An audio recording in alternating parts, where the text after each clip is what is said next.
আজ আমরা নবম শ্রেণীর বাংলা ব্যাকরণ ক্লাসে শব্দ ও পদ এই অধ্যায়ের চতুর্থ তথা শেষ পর্যায়ের আলোচনা করব এবং তার সাথে সাথে সারাংশ এবং গল্প লিখন সম্পর্কেও শিখব। শব্দ ও পদ এই অধ্যায়ের চতুর্থ তথা শেষ পর্যায়ের আলোচনা প্রথমে করব এবং তারপরে নির্মিতি অংশ থেকে কিভাবে সারাংশ লিখতে হয় এবং গল্প লিখতে হয় সেটা শিখব। আমরা শব্দ ও পদ এই অধ্যায়ের চতুর্থ শেষ পর্যায়ের আলোচনা প্রথমে শুরু করব। আমরা এই পর্যায়ের আলোচনা শুরু করব ক্রিয়াপদের প্রকারভেদ এই আলোচনার মাধ্যমে।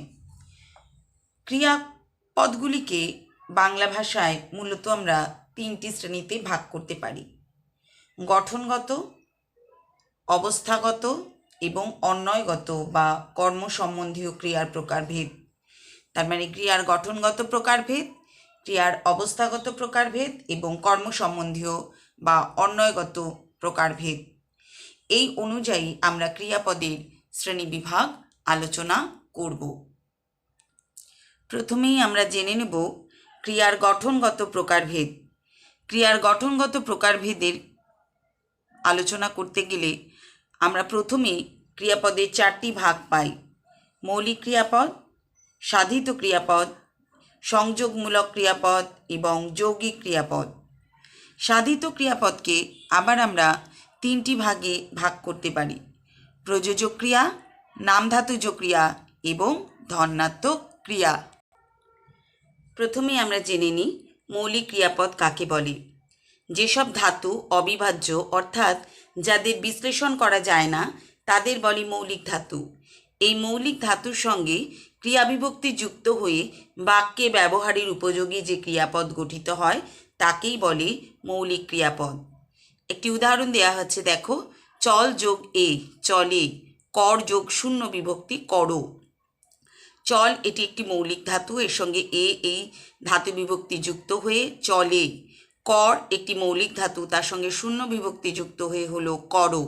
তাহলে এক্ষেত্রে চলে, করো এগুলো হচ্ছে মৌলিক ক্রিয়াপদ।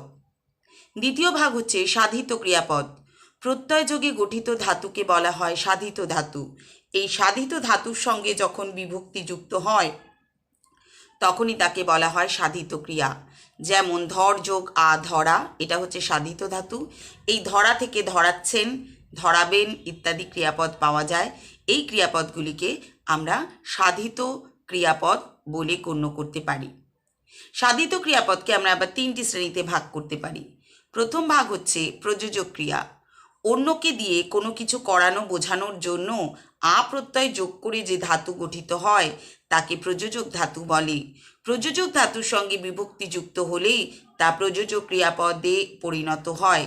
যেমন দেখ যোগ আ দেখা, এটি একটি সাধিত ধাতু। সেখান থেকে হচ্ছে দেখানো, দেখায়। যেমন একটি বাক্য রয়েছে, মা শিশুকে চাঁদ দেখায়। দেখায় এই ক্রিয়াপদটি কর্তা হচ্ছেন মা, কিন্তু মা নিজে এই কাজটি করছেন না, তিনি শিশুকে দিয়ে করাচ্ছেন, অন্য কাউকে দিয়ে কিছু করাচ্ছেন, তাই সেই ধরনের ক্রিয়াকে আমরা বলছি প্রযোজক ক্রিয়া। এর পরের ভাগ হচ্ছে নাম ধাতুজ ক্রিয়া। নাম পদের সঙ্গে সাধারণত আ প্রত্যয় যোগ করে যে ধাতু গঠিত হয় তাকে নাম ধাতু বলে। নাম ধাতুর সঙ্গে বিভক্তি যুক্ত হলে তা হয় নাম ধাতুজ ক্রিয়া। যেমন বিষ যোগ আ বিষা, এটি একটি সাধিত ধাতু। এই থেকে ক্রিয়াপদ তৈরি হচ্ছে বিষানো, বিষাইছে। তেমনি ঘুম যোগ আ ঘুমা হচ্ছে একটি সাধিত ধাতু।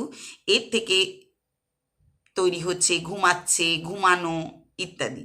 তাহলে বিষাচ্ছে বা বিষাইছে বা বিষানো, ঘুমোনো বা ঘুমাচ্ছে এগুলো সবই নাম ধাতুজ ক্রিয়াপদ। ধন্যাত্মক ক্রিয়া। ধন্যাত্মক শব্দের সঙ্গে আ প্রত্যয় যোগ করে যে ধাতু পাওয়া যায়, গঠিত হয়, তাকে ধন্যাত্মক ধাতু বলে। ধন্যাত্মক ধাতুর সঙ্গে বিভক্তি যুক্ত হলে তবেই তাকে ধন্যাত্মক ক্রিয়াপদের রূপ লাভ করতে পারে। যেমন ঘ্যান ঘ্যান যোগা ঘ্যান ঘ্যানা, তার থেকে ক্রিয়াপদ হচ্ছে ঘ্যান ঘ্যানানো। ঝমঝম যোগ আ ঝমঝমা, এটি একটি সাধিত ধাতু, তার থেকে ঝমঝমিয়ে, মানে ক্রিয়াপদটি অ্যাকচুয়ালি হচ্ছে ঝমঝমাইয়ে। এগুলি সবই ধন্যাত্মক ক্রিয়াপদ। এই ধাতু ভাগও আমরা এর আগের অধ্যায়ে পড়েছি। প্রযোজক ধাতু পড়েছি, নাম ধাতুজ পড়েছি, ধনাত্মক ক্রিয়াপদ পড়েছি, ধনাত্মক ধাতু পড়েছি। ঠিক সেই থেকেই যে ক্রিয়াপদ গঠিত হচ্ছে তাকেই প্রযোজক ক্রিয়া, ধামধাতুজ ক্রিয়া বা ধনাত্মক ক্রিয়া আমরা বলতে পারি। আমাদের পরবর্তী যে ভাগ হলো সেটা হচ্ছে সংযোগমূলক ক্রিয়াপদ। নামপদ অর্থাৎ বিশেষ্য, বিশেষণ বা ধনাত্মক শব্দের পর কর, হ, পা, দে ইত্যাদি ধাতু যুক্ত হয়ে যে ধাতু গঠিত হয় তাকে সংযোগমূলক ধাতু বলে। সংযোগমূলক ধাতুর সঙ্গে বিভক্তি যোগ করলে হয় সংযোগমূলক ক্রিয়া। যেমন প্রণাম হচ্ছে একটি নামপদ, তার সঙ্গে কর ধাতু শূন্য বিভক্তি যুক্ত হয়ে হলো প্রণাম কর বা প্রণাম করো, এটি হচ্ছে একটি সংযোগমূলক ক্রিয়াপদ।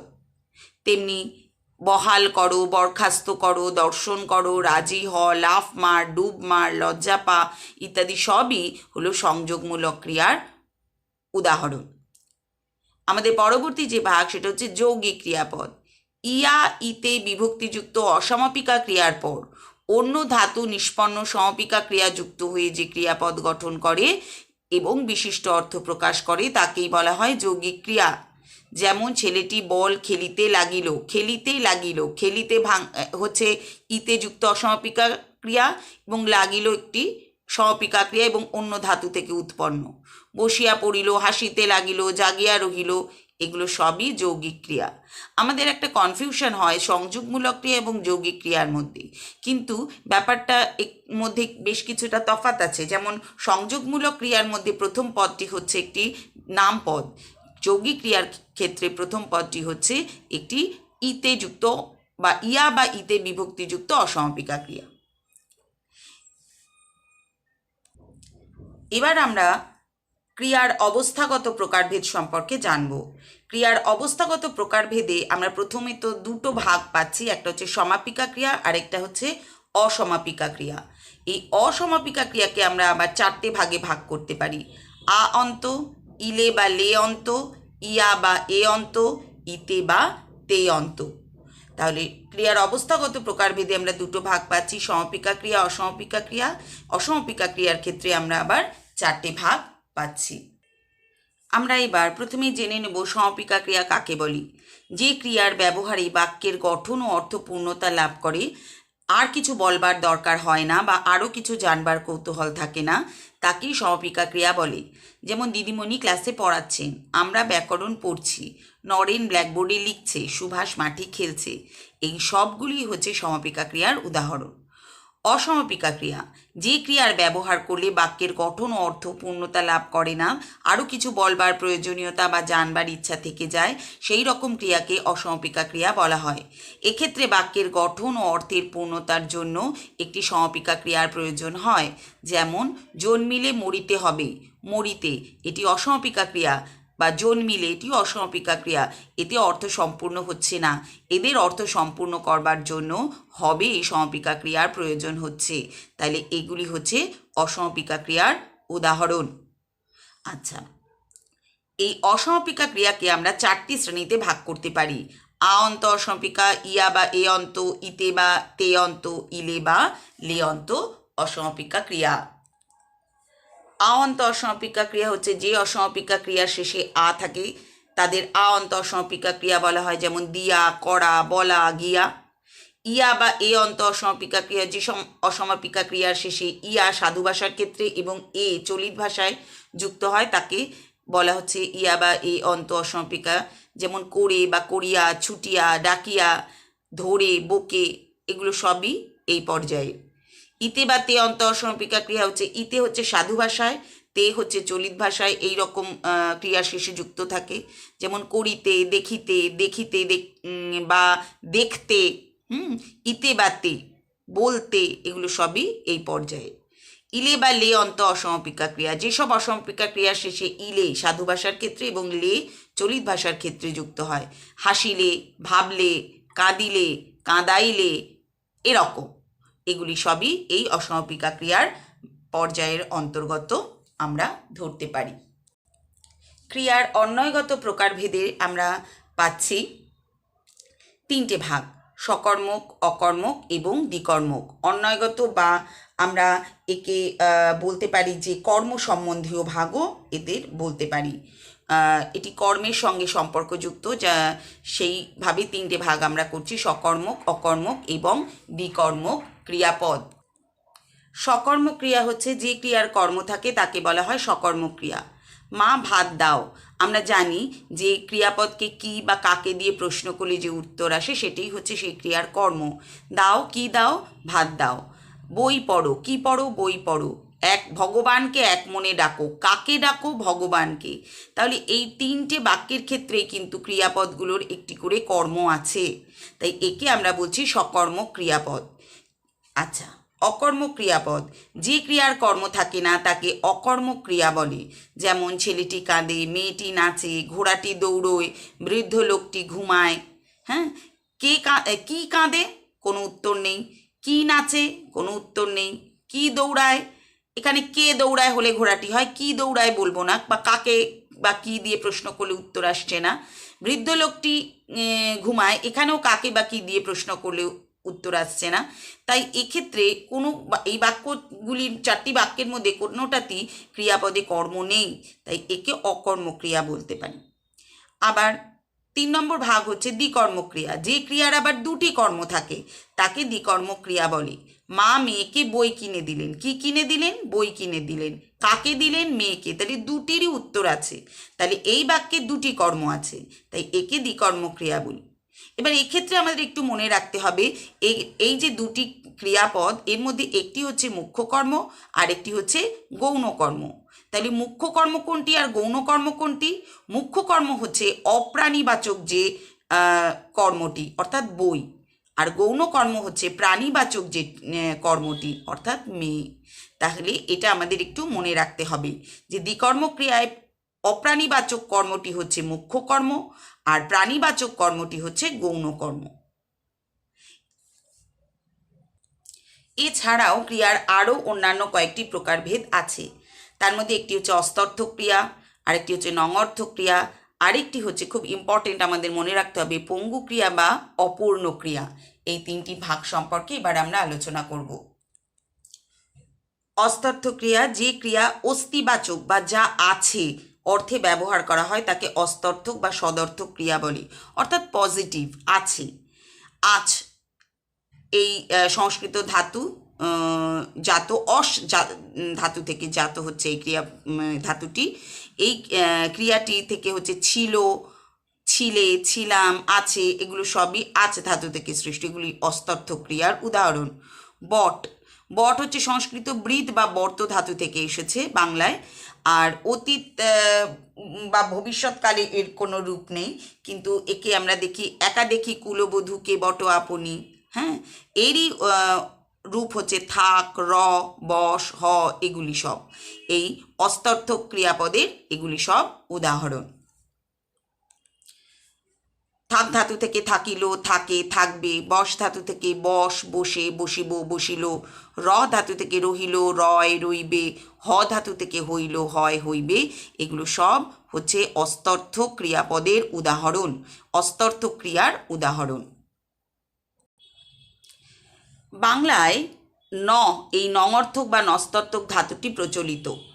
এই অস্তর্থক হ ধাতুর আগে যদি শব্দ যোগে এই ধাতুটি গঠিত হয় তাহলে হচ্ছে নঙর্থক ধাতু, আর এই নঙর্থক ধাতু থেকে যে ক্রিয়াপদ সেটি হচ্ছে নঙর্থক ক্রিয়া। যেমন নহি, নই, নহ, নও, নহে, নয়, এগুলি সবই হচ্ছে নই, নও, নয়, এগুলো সব হচ্ছে নঙর্থক ক্রিয়াপদের উদাহরণ। আরও উদাহরণ হচ্ছে নাই, নারে, নারিল, নারিবে, এগুলো সবই নঙর্থক ক্রিয়াপদের উদাহরণ। এবার যে উদাহরণটি আমরা করব সেটি হচ্ছে পঙ্গু ক্রিয়া বা অপূর্ণ ক্রিয়া। এমন কিছু ক্রিয়াপদ প্রাচীনকালে ছিল এবং বর্তমানকালেও আছে যাদের সাহায্যে ক্রিয়ার সর্বকালের রূপ প্রকাশ করা যায় না, এদেরকেই বলা হয় পঙ্গু ক্রিয়া বা অপূর্ণ ক্রিয়া, অর্থাৎ যার অতীত, বর্তমান, ভবিষ্যৎ তিনটি কালের রূপ নেই। এরকম কয়েকটি ধাতু হচ্ছে আছ, আশ, বট, গণ ইত্যাদি। যেমন আ দিয়ে অতীতকালে আইলো বা এলো, বর্তমানকালে নেই, বর্তমানকালে রূপ নেই, এর ভবিষ্যৎকালে আয়। আছ দিয়ে আছিল, আছে, কিন্তু ভবিষ্যৎকালে করতে গেলে হবে ছিল। বট অতীতকাল নেই, বর্তমানকাল আছে বট বা বটে, ভবিষ্যৎকালের রূপ নেই। গমের গেলাম, গিয়া, গেলে, এর বর্তমানকাল নেই বা ভবিষ্যৎকালের নেই, তখন হয়ে যাবে যা ধাতু দিয়ে। আস ধাতুর অতীতকালের নাই, তখন হবে গেছিলাম বা গেছি। আসিল, আসিলাম, আসবে, এই দুটি রূপ আছে। তাহলে এখানে যে ধাতুগুলি রয়েছে বা ক্রিয়াপদগুলি রয়েছে এগুলি সবই পঙ্গু ক্রিয়ার উদাহরণ। এগুলি হচ্ছে এই ক্রিয়াপদগুলি, পঙ্গু ক্রিয়ার উদাহরণ দিলে ক্রিয়াপদের উদাহরণ দেবে, ধাতুর নয়। ঠিক আছে? তাহলে একে আমরা বলছি অপূর্ণ ক্রিয়া বা পঙ্গু ক্রিয়া। তাহলে আমরা আজকে শব্দ ও পদ এই অধ্যায়ের আলোচনা সম্পূর্ণ করলাম এখানে। আমরা এবার আলোচনা করব সারাংশ লিখন সম্পর্কে। তার প্রথমেই আমরা জেনে নেব যে সারাংশ কী বা সারাংশ কাকে বলে। এই শব্দটির ইংরেজি প্রতিশব্দ হচ্ছে সামারি, অনেকে আবার একে সাবস্ট্যান্স বলেও উল্লেখ করে থাকেন। সারাংশ শব্দটিকে ভাঙলে আমরা দুটি পৃথক শব্দ পাই, একটি হচ্ছে সার এবং অপরটি অংশ। সুতরাং আমাদের বুঝতে কোনো অসুবিধা হয় না যে কোনো রচনা বা কোনো প্যারাগ্রাফের সার বা মূল বিষয়টিকে খুঁজে নিয়ে সেটাকে স্পষ্ট করাই হচ্ছে সারাংশ লিখনের মূল উদ্দেশ্য। এবার আমরা সারাংশ লিখনের পূর্বে কয়েকটা নিয়মের কথা বা কিভাবে সারাংশ লিখন লিখতে হয় সেই সম্পর্কে আমরা কয়েকটা নিয়ম প্রথমে আমরা জেনে নেব। প্রথম যে নিয়ম সেটা হচ্ছে এই যে অনুচ্ছেদ, তোমাদের একটা প্যারাগ্রাফ দিয়ে দেওয়া হবে বা একটা অনুচ্ছেদ দিয়ে দেওয়া হবে, সেটা বারবার পড়তে হবে। পড়ে সেটাকে সংক্ষেপে একটি তার সারমর্ম তোমাদের সংক্ষেপে লিখতে হবে। তাহলে প্রথম হচ্ছে বারবার মনোযোগ সহকারে পড়া প্রয়োজন। হ্যাঁ, এখানে লেখার থেকে পড়াটার উপরই গুরুত্ব বেশি দিতে হবে।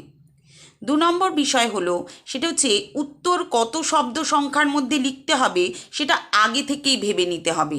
মোটামুটি আমরা যে অনুচ্ছেদটা তোমাদের দেব বা দেওয়া থাকবে প্রশ্নপত্রে, সেটা তোমরা পড়ে নিয়ে বুঝতে পারবে যে সেই অনুচ্ছেদের প্রায় অর্ধেক বা তার কম এই রকমই অংশে লিখতে হয়। একটু 19-20 চলতে পারে, তাতে খুব বিশেষ অসুবিধা হওয়ার কথা নয়। এবার হচ্ছে অলংকার, রূপক, উপমা, দৃষ্টান্ত, কোনো সংলাপ ইত্যাদি যেটা তোমাদের অনুচ্ছেদে থাকবেই, সেই সব বিষয়গুলো তোমাদেরকে যথাসম্ভব বাদ দিতে হবে। মানে কোনো উদাহরণ, উপমা, রূপক, দৃষ্টান্ত, কোনো সংলাপ যদি থাকে তাহলে সেগুলো সারাংশের ক্ষেত্রে উল্লেখ করা যাবে না। পরের বিষয়টি মনে রাখতে হবে সেটা হচ্ছে উত্তরের ভাষা হবে সহজ এবং সাবলীল। যে অনুচ্ছেদ তোমায় দেওয়া হলো সেটি যতই আলংকারিক ভাষা সম্পন্ন হোক না কেন, তুমি যে সারাংশটি লিখবে সেটি হবে যথাসম্ভব সহজ ও সাবলীল ভাষায়। কোনো উদ্ধৃতি ব্যবহার করা চলবে না। মান্য চলিত রীতিতে উত্তর লিখতে হবে। সারাংশটির আয়তন কখনোই মূল রচনার অর্ধেকের বেশি হবে না। তার মানে অর্ধেক বা তার কম এই অংশেই তোমাদের সারাংশটি লিখতে হবে। যে অনুচ্ছেদটা দেওয়া হবে তার অর্ধেক অংশের মধ্যে তোমাকে সারাংশ লিখতে হবে। রচনাংশে নেই এমন কোনো বিষয়ের উল্লেখ করা যাবে না। মানে তুমি কোনো দৃষ্টান্ত দেবে, তুমি কিছু বোঝাবে, এরকম কিছু করা যাবে না। সারাংশটি পড়লেই যেন মূল রচনার বিষয়টিতে পৌঁছানো যায়, তার মানে অবান্তর কিছু লেখা যাবে না। সম্ভব হলে সারাংশটির আরেকটি বিষয় হচ্ছে জটিল বিষয়কে সহজ সরলভাবে প্রকাশ করার মাধ্যমে একজন সারাংশ রচয়িতার পারদর্শিতা প্রকাশ পায়। তার মানে সারাংশের অনুচ্ছেদে যতই জটিল বিষয় থাকুক না কেন, তুমি সেটাকে পড়ে বুঝে নিয়ে সরলভাবে প্রকাশ করবে। সম্ভব হলে সারাংশটির একটি শিরোনাম দিলে ভালো হয়। এখানে যদিও বা বলা হচ্ছে ভালো হয়, তবুও সারাংশের ক্ষেত্রে শিরোনাম কিন্তু দিতেই হয়। ভাবার্থের ক্ষেত্রে শিরোনাম না দিলেও চলে, কিন্তু সারাংশের ক্ষেত্রে শিরোনাম আমাদের দিতেই হয়। উত্তম বা মধ্যম পুরুষ অর্থাৎ আমি তুমি জাতীয় শব্দ ব্যবহার করা যাবে না। মানে সম্পূর্ণ পরোক্ষ উক্তিতে তোমাদের কিন্তু সারাংশ লিখতে হবে। সারাংশের সঙ্গে আমাদের ভাবার্থের একটা সূক্ষ্ম যোগ আছে, কিন্তু তবুও তার মধ্যে কিছু কিছু তফাতও আমরা দেখি। সারাংশ যতটা রচনা তার অর্ধেকের মধ্যে লিখতে হয়, কিন্তু আমাদের ভাবার্থের ক্ষেত্রে বলি আমরা 1/3 মধ্যে লেখা। সারাংশের ক্ষেত্রে যেমন একটা শিরোনাম দিতেই হয়, কিন্তু ভাবার্থের ক্ষেত্রে শিরোনাম দেওয়াটা খুব একটা বেশি প্রয়োজনীয় নয়। ভাবার্থে হচ্ছে রচনার বা কবিতার মূল রসটি অনুধাবন করা, সারাংশের ক্ষেত্রেও তাই, সেক্ষেত্রে কিন্তু আলাদা কিছু বিষয় নয়। তবে সারাংশের ক্ষেত্রে আমরা মূলত একটা গদ্যই আমরা সাধারণত দিয়ে থাকি বা এটা দেওয়া হয় তোমাদের, তোমরা তারই অনুচ্ছেদ সারাংশ তোমরা লিখবে। তাহলে সারাংশ লিখনের ক্ষেত্রে তোমাদের এই নিয়ম কিন্তু তোমাদের মনে রাখতে হবে। এই নিয়মগুলো তোমাদের বইয়ের প্রথমেই দেওয়া আছে, এগুলো একটু আমরা যেটা বললাম আলোচনা করলাম সেটা একটু মনে রাখতে হবে। তোমাদের বইতে বেশ কয়েকটি উদাহরণ দেখবে দেওয়া আছে, তার মধ্যে প্রথম উদাহরণটি আমরা দেখছি। এই উদাহরণে দেখো এইটা সারাংশ লেখা হয়েছে, সেটির যে পরিমাণ সেটি মূল অনুচ্ছেদের অর্ধেকেরও কম অংশে লেখা হয়েছে।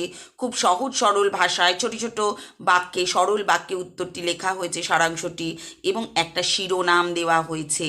তাহলে তোমাদেরকেও কিন্তু যখন সারাংশ লিখতে হবে এই বিষয়গুলো মনে রাখতে হবে। একটা শিরোনাম দেব, যে মূল অংশ তার অর্ধেক বা তার কম অংশের মধ্যে উত্তরটি আমাদের লিখতে হবে, এবং এই লাইনগুলো তুলে দিলেই হবে না, এটা পড়ে বুঝে নিয়ে নিজের মতো করে একটা সংক্ষিপ্ত সারাংশ আমাদের লিখতে হবে।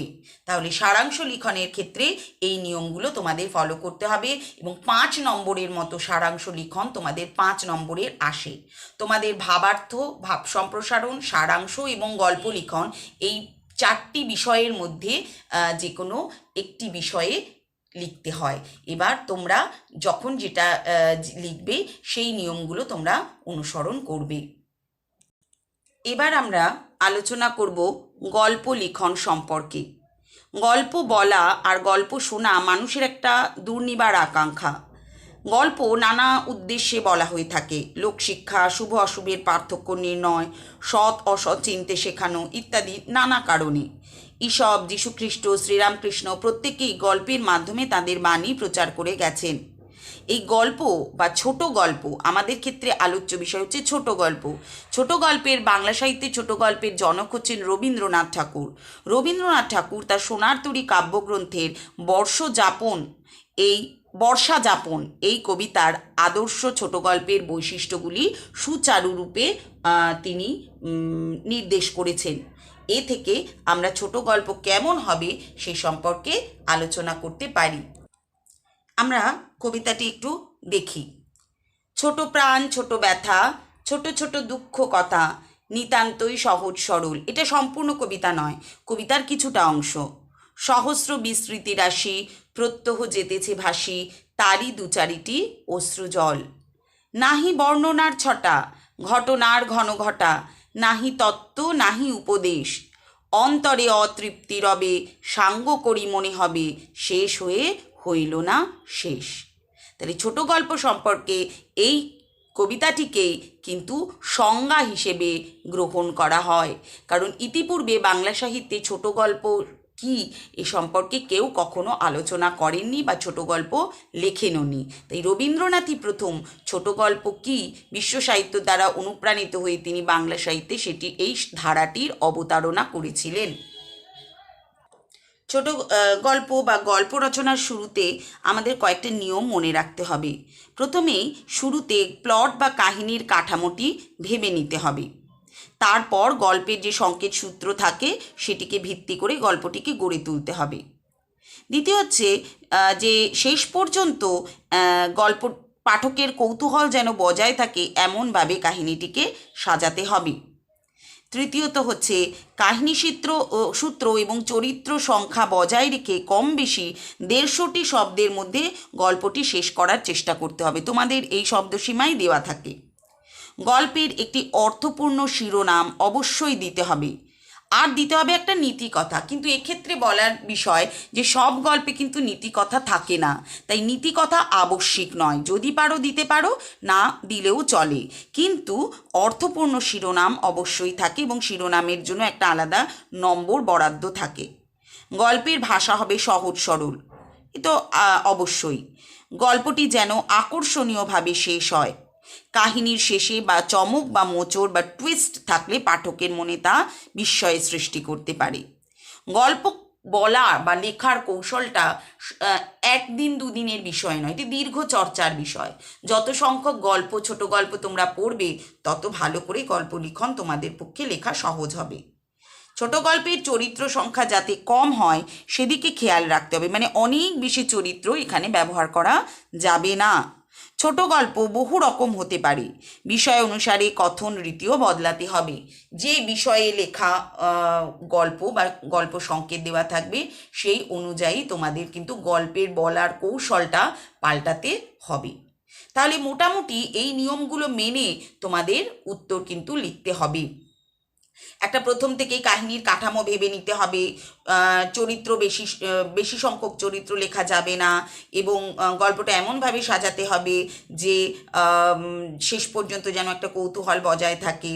গল্পের একটা শিরোনাম দিতে হবে, সহজ সরল ভাষায় গল্প বলতে হবে, এবং গল্পটা যেন আকর্ষণীয়ভাবে শেষ হয়। এবং ছোট গল্পের অন্যতম বৈশিষ্ট্য হচ্ছে শেষ হয়ে হইল না শেষ, মানে গল্পটি শেষ করার পরেও যেন প্রশ্ন পাঠকের মনে থেকে যায়। তোমাদের বইতে দেখবে অনেক গল্প উদাহরণ হিসেবে দেওয়া রয়েছে। এখানে যেমন দেখো গল্প সংকেত দেওয়া রয়েছে, এই রকমই গল্প সংকেত তোমাদের প্রশ্নপত্রে দেওয়া থাকবে। তাকে অবলম্বন করে এরকমভাবে তোমাদের একটা গল্প লিখতে হবে। এখানে যেমন গল্পের একটা নাম দেওয়া হয়েছে, সেরকম তোমাদের একটা সুন্দর নাম দিতে হবে, অর্থপূর্ণ নাম দিতে হবে।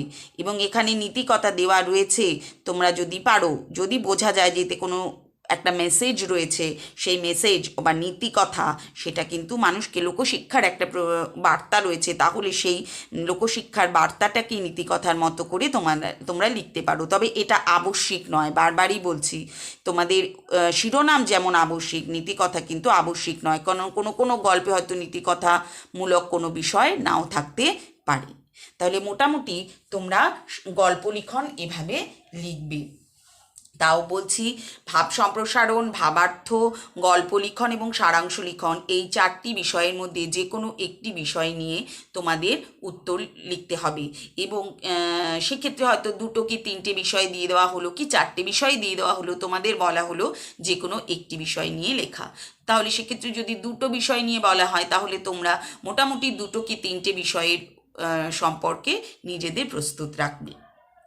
তাহলে আজকে আমরা ব্যাকরণ, শব্দপদ এই পর্যায়ের শেষ পর্যায়ের আলোচনা এবং সারাংশ এবং গল্প লিখনের আলোচনা এখানেই শেষ করলাম।